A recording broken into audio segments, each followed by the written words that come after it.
Michael Burry, el actual gestor de Zion Asset Management, es uno de los inversores más controvertidos a nivel mundial. El inversor predijo la crisis del 2008 ganando 700 millones para sus partícipes y 100 millones a título personal. A raíz de esto se hizo la película La Gran Apuesta, protagonizada por Christian Bale. Burry obviamente estuvo invertido en 2008 y obtuvo grandes retornos, pero lo interesante es ver su historial desde el año 2000 hasta el año 2008, donde vemos un retorno neto de 472,40% contra un 5,20% del SP500, un resultado impresionante, por lo que podemos ver que no solo tuvo éxito en el 2008, sino que ya había invertido en otras crisis como la crisis de las .com en el año 2000, y esa época fue muy interesante porque es cuando realmente describió y reveló su estrategia de inversión paso a paso y escribió fragmentos como el siguiente: espero que los mercados bajistas sean los más favorables para el fondo en términos de rendimiento relativo. En términos generales, esto significa que espero que el fondo caiga menos que el mercado en un mercado bajista. Y esto es tan solo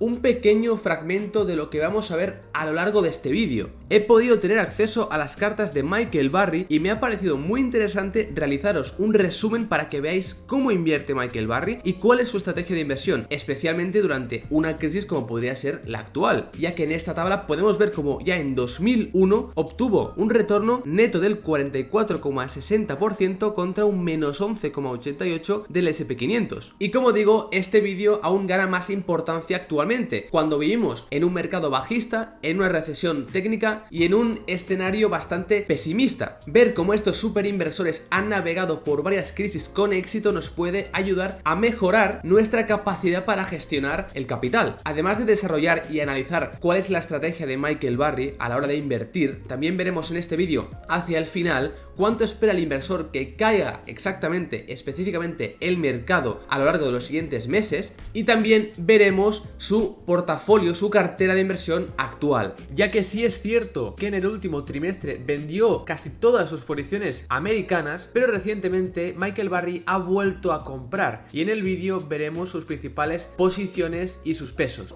Y por todo este contenido tan solo te pido que te suscribas si aún no lo has hecho aquí debajo activando las notificaciones y dejes un gran like para apoyar a este canal de inversores particulares. Como hemos visto en varios vídeos del canal, el inversor ya llevaba algún tiempo esperando una gran caída en el mercado. De hecho, tal y como podemos ver en este tweet, comenta que igual que avisó en 2008, lo volvió a hacer recientemente y nadie lo escuchó. Su gran preocupación por la inflación y su punto de vista en el que explicaba que él creía que esta inflación era algo estructural y no algo transitorio o pasajero, ha acabado siendo real. De hecho, sus inversiones hace meses iban enfocadas hacia una mayor inflación y una potencial subida de los tipos de interés por parte de la Fed para frenarla. Vemos una posición en un ETF de bonos americanos del TLT, una compra de opciones put, es decir, una apuesta en contra de estos bonos inversos a favor de esa inflación y del aumento de tipos de interés, o una posición también bajista en uno de los ETFs de Cathie Wood, el ARK Innovation.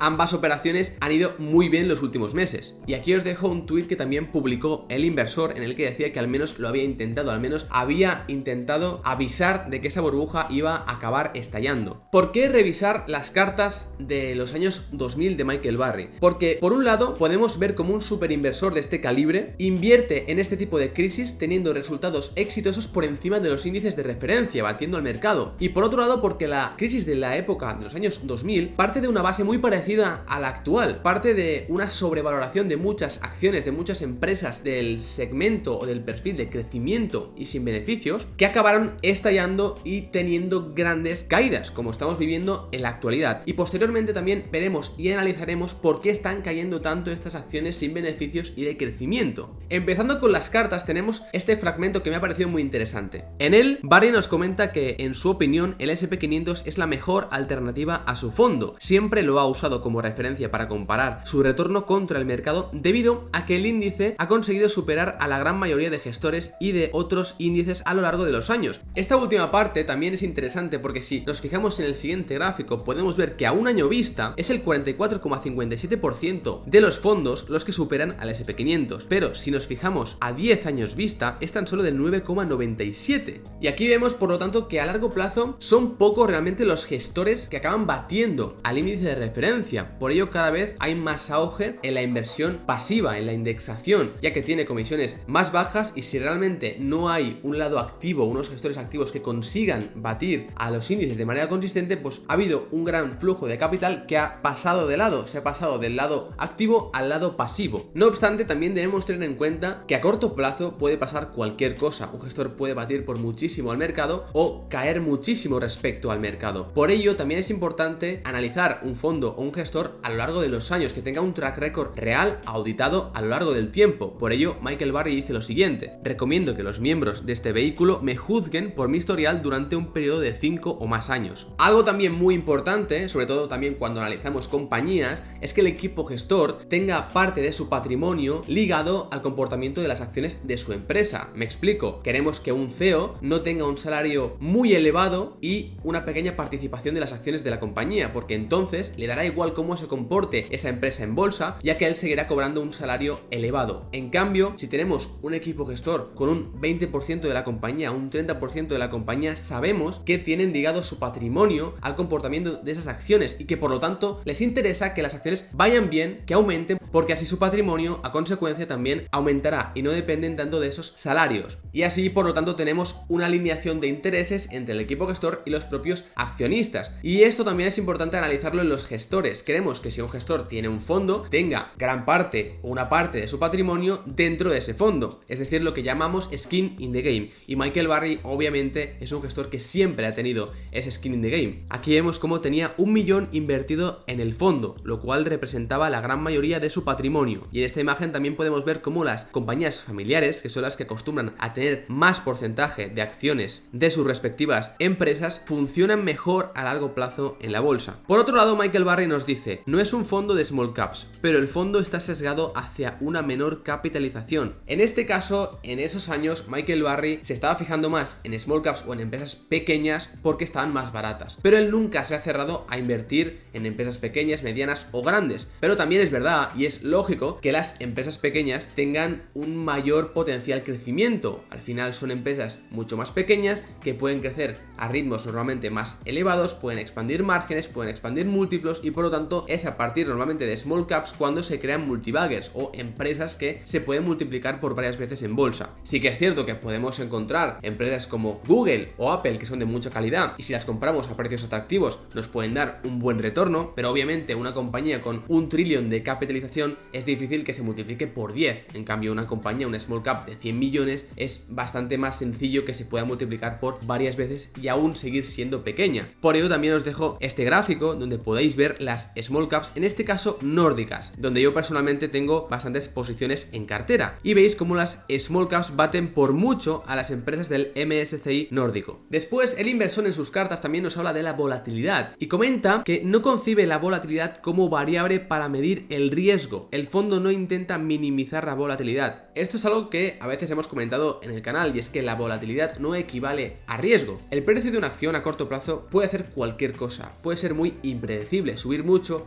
bajar mucho, estar plana, etc. La cuestión es que hay muchas veces que a corto plazo, como digo, el precio de la acción se mueve sin sentido, sin lógica, mientras que a veces el valor intrínseco, el valor del negocio que hay detrás de esa acción permanece estable, sin ningún tipo de cambio. Por ciertas noticias, el precio de la acción es muy impredecible y tiene movimientos muy agresivos a corto plazo que después no tienen sentido y se acaban ajustando en el largo plazo. Y es cuando aparecen oportunidades, cuando aparece una noticia negativa a corto plazo que hace que esa acción baje muy agresivamente, y si nosotros la tenemos analizada y entendemos que realmente eso no es un problema, sino que el mercado simplemente está entendiendo mal esa noticia y que el negocio sigue intacto, podemos aprovechar para comprar acciones, que eso al final es un poco lo que define al value investing, que es lo que hace Michael Burry. Y es que al final la volatilidad, como hemos visto en últimos vídeos, se mide a partir de la beta. Aquí tenemos el caso de Evolution Gaming, una empresa nórdica que tiene una beta de 1,27. Cuando tenemos una beta de 1 significa que la volatilidad está unida o es la misma que la media del mercado, en este caso del S&P500. Por lo tanto, esa acción, esa empresa y el mercado se mueven a la par. Cuando la beta de la empresa es inferior, se mueve menos, tiene menos volatilidad que la media del mercado. Y cuando, como en este caso, Evolution Gaming tiene una beta superior a la del mercado, es porque se mueve con más agresividad, como podemos ver en este gráfico a 2 años vista. Tenemos tenemos unas caídas, por ejemplo, en noviembre de 2021 muy agresivas en Evolution Gaming, que es la línea azul, contra el SP500, que es la línea morada. Pero si nos fijamos a largo plazo, Evolution Gaming, aun haber tenido mucha más volatilidad que el mercado, ha tenido un retorno mucho más elevado. No obstante, que la volatilidad no equivale a riesgo, no quiere decir que Michael Burry no se fije en el riesgo, ya que es una de las principales métricas que sigue, ya que intenta minimizarlo. Aquí vemos cómo dice que es un principio de mi estilo de inversión, que en el tema de la inversión en acciones ordinarias, maximizar la ventaja significa, ante todo, minimizar la desventaja. No se puede subestimar el efecto nocivo de la pérdida permanente de capital en los rendimientos de la cartera. Aquí lo que nos está diciendo, o lo que nos está comentando, es que las pérdidas son mucho más graves que las ganancias. Y con el siguiente fragmento se entiende muy bien. Dice que no hace falta decir que una pérdida del 33,3% requiere una ganancia del 50% solo para alcanzar el punto de equilibrio. Por ello es tan importante intentar limitar las pérdidas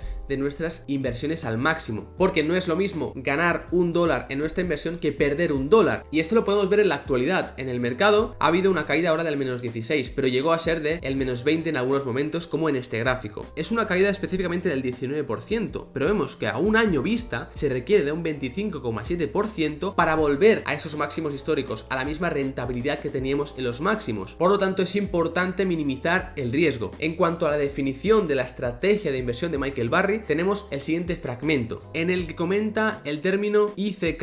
IC significa tener un interés analítico especial en acciones que inspiran una primera reacción de IC. Tiendo a interesarme en acciones que sus propios nombres o circunstancias inspiran una falta de voluntad y un asco por parte de la mayoría de los inversores para profundizar más. Estas situaciones podrán tener significativos retornos con un riesgo mínimo asociado y con una mínima correlación con el mercado. Es decir, con IC define esas compañías que no son atractivas, que pasan por malos momentos, en las que nadie quiere invertir, pero que gracias a eso pueden darse más ineficiencias y por lo tanto podemos invertir con menor riesgo y tener un mayor retorno a largo plazo cuando esas circunstancias acaben pasando. Aquí también podemos ver cómo a Michael Burry le gusta mucho más comprar cosas baratas, es decir, pagar 50 céntimos por $1, que pagar más de $1 a cambio de comprar una mayor calidad de negocio y pagar una prima. Tenemos casos como Terry Smith, de Fan Smith. Aquí tenéis un vídeo donde explico su filosofía de inversión, pero en resumen, él invierte en calidad y le gusta pagar un precio más elevado que la media del mercado por una calidad más elevada que la media del mercado. En cambio, a Michael Burry esto le parece una estrategia bastante más arriesgada que la que utiliza él, que al final es comprar algo mucho más barato que lo que realmente vale, es decir, tener un margen de seguridad grande. No obstante, como también podemos ver aquí, a Michael Burry le gustan los buenos negocios a largo plazo, pero en esa época, en los años 2000, creía que el precio no era el adecuado, y esto quizá lo podríamos también extrapolar en la actualidad, donde hemos visto grandes caídas, por ejemplo, en Amazon, en Meta, etc. Y ese, como dice Howard Marks, al final la bolsa es como un péndulo y va variando, va cambiando de codicia a miedo. Podemos definir la codicia como una burbuja y el miedo como un mercado bajista. Hace 2 años veníamos de una gran codicia por acciones sin beneficios de alto crecimiento, de SPACs, IPOs, etc. Y actualmente hay un gran miedo que implícitamente ha creado un mercado bajista que vivimos actualmente. O podemos ver otros ejemplos de este péndulo, por ejemplo, en zonas geográficas. Los últimos años han sido grandes años para Estados Unidos y mucha gente ha estado invirtiendo en el dólar, en Estados Unidos, y las acciones han estado en múltiplos bastante elevados. Y durante los últimos años cada vez más los múltiplos han sido más exigentes. Y en este gráfico podemos ver cómo actualmente es uno de los mejores momentos para invertir fuera de Estados Unidos en países que están en múltiplos mucho más atractivos, porque existe una codicia en Estados Unidos, también lo hemos visto con la fuerza del dólar, pero actualmente en otros países europeos como por ejemplo Polonia los múltiplos son muy bajos y cuando ese péndulo acabe revirtiéndose es posible que los flujos de capital acaben viniendo de ahí hacia Europa o hacia otros sitios geográficos más baratos y más atractivos. Eso es lo que ha pasado siempre durante lo largo de toda la historia de la bolsa, que los flujos de capital se van moviendo y la moda va cambiando de un sitio al otro. Y como dice Warren Buffett, es mejor ser codicioso cuando los demás son miedosos y miedoso cuando los demás son codiciosos. En cuanto a las posiciones que Michael Burry tiene en cartera, siempre ha tenido una cartera concentrada y aquí vemos como dice que el fondo ha funcionado con 20 posiciones con una caja decente. La cuestión es que tener una cartera concentrada tiene sus ventajas, sobre todo si tienes posiciones descorrelacionadas. Aquí explica que estructura el portafolio de una manera en la que minimiza la correlación de los valores intrínsecos de las empresas que tienen cartera. Tiene una diversificación entre industrias. Minimizar esta correlación no implica desviarse de los sólidos principios del análisis de valores. Incluir acciones especulativas o sobrevaloradas en el portafolio para diversificar no tiene ningún sentido debido al riesgo que supone. Además, minimizar esta correlación no quiere decir tener un portafolio de más de 15 acciones. Esto que comenta Michael Burry, que suena tan complicado, lo podemos ver con ejemplos reales que ha compartido alguna vez Ray Dalio con su teoría del Santo Grial, que también tenemos un vídeo en el canal, lo podéis ver aquí arriba, en el que explica los beneficios de tener una cartera diversificada hasta cierto punto, pero con posiciones que se estén descorrelacionadas las unas entre las otras. Aquí tenemos una correlación positiva a la izquierda, que es cuando dos valores se mueven positivos a la vez o negativos a la vez, correlación negativa cuando uno sube el otro baja, y no correlación, que no tiene nada que ver el uno con el otro. Aquí tenemos un gráfico que resume esta teoría del Santo Grial de Ray Dalio, y podemos ver en el eje Y una estimación de la volatilidad, que es la desviación estándar, y después en el eje X el número de acciones que vamos añadiendo. Vemos que la línea verde, que es 0% correlación entre los valores, es la línea que obtiene un mayor ratio beneficio-riesgo asociado. Y como podemos ver al principio del eje X, cuando añadimos 2, 3, 4 posiciones, sí que ese efecto es muy grande de la diversificación. Pero cuando ya llegamos a 15 y pasamos a 16, 17, 18, a partir de ahí añadir nuevas posiciones a la cartera no compensa y tiene un beneficio de disminución de riesgo muy pequeño. Y esto es algo que también ha defendido Joel Greenblatt, el inversor que consiguió un 50% anualizado, que tenéis el libro de You Can Be a Stock Market Genius, que es un muy buen libro, donde comenta al principio del libro este concepto. Y dice, se deben recordar dos cosas: después de comprar 6 u 8 acciones en diferentes industrias, el beneficio de agregar aún más acciones a su cartera en un esfuerzo por disminuir el riesgo es pequeño, y el riesgo general del mercado no se eliminará simplemente agregando más acciones a tu cartera. Después también Michael Burry fue muy crítico en ese momento y en el actual con las empresas de crecimiento. En el último vídeo que os dejaré aquí, comenté rápidamente por qué estaban cayendo tanto las acciones de crecimiento contra las acciones value, acciones de valor. Vimos esta tabla en la que teníamos de 0 a 15 años, de 2022 a 2037, y tenemos un free cash flow, es decir, el flujo de caja libre, el dinero que gana la compañía después de atender a sus obligaciones. Y después teníamos el present value o el valor presente de ese free cash flow, porque al final cuando valoramos una compañía, como dije, debemos estimar el flujo de caja que ganará, el dinero que ganará a futuro, y traerlo a presente descontado a un tipo de interés. Y ese es el número que tenemos en esta fila, que va de 248 a 749.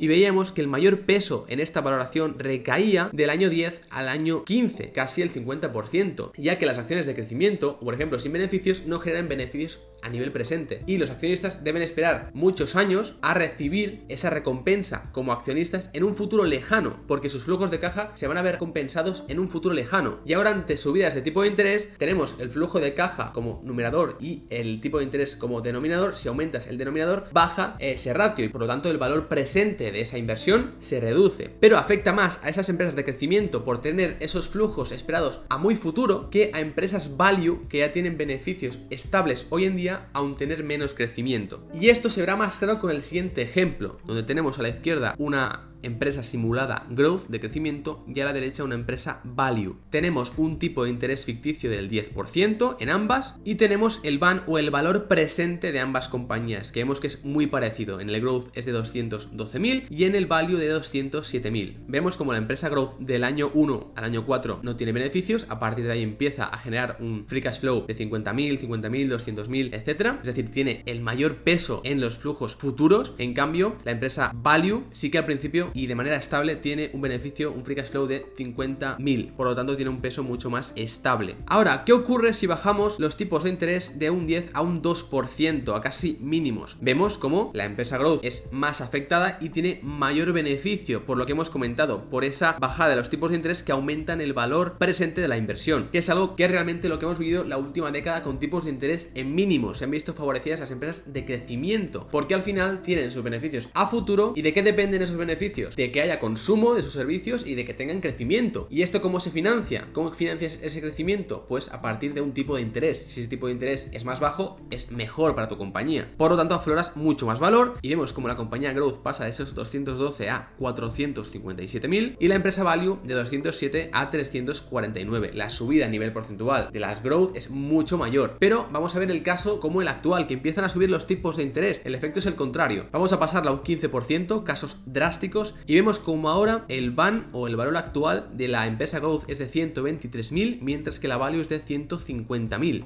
Y este es el escenario que estamos viviendo en la actualidad, donde empresas como Coca-Cola, Berkshire Hathaway, Value han caído mucho menos que otras como Spotify, Teladoc o compañías que tengan este perfil de crecimiento agresivo o que no tengan beneficios. Esto también pasó en las crisis de las .com, pasa actualmente, y por eso me ha parecido interesante ver cómo hay muchas veces que en bolsa se repite lo mismo, la misma historia. Y otra cosa de la que también se quejaba Michael Burry es del gasto en compensación de opciones para los empleados. Sabéis que muchas veces las empresas, sobre todo tecnológicas, dan opciones sobre acciones a los empleados para retener talento y que tengan participación en las acciones de la propia compañía. No obstante, si tú emites muchas opciones sobre acciones, lo que haces cuando se convierten esas opciones es crear más acciones y diluir a los demás accionistas, por lo que depende de cómo puede ser peligroso. Vemos como en 2021 el stock-based compensation en porcentaje sobre los ingresos en algunas compañías tecnológicas como Qualtrics o Robinhood ha sido casi el 100%,